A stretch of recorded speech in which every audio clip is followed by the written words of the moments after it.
ይሄ ፍጡራን ሊፈጥሩት ከሚችሉት አደገኛና ግዙፍ ቴክኖሎጂ ነው። በአጠራሩም ዳይሰን ስፊር በመባል ይታወቃል።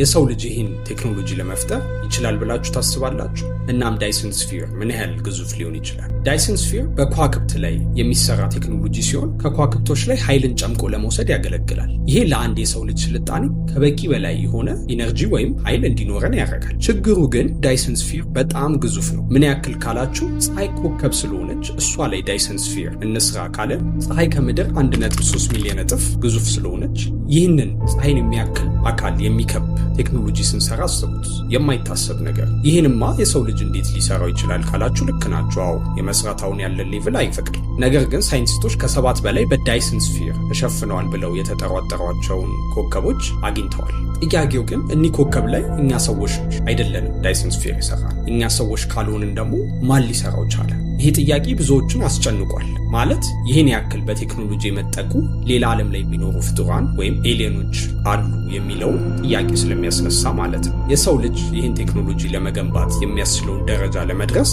አሁን ካለንበት ከ2000 ዓመት በኋላ ይህን ቴክኖሎጂ ለመስራት በቂ እውቀት ሊኖረን ይችላል ብለው ብዙዎች ሳይንቲስቶች ገምተዋል።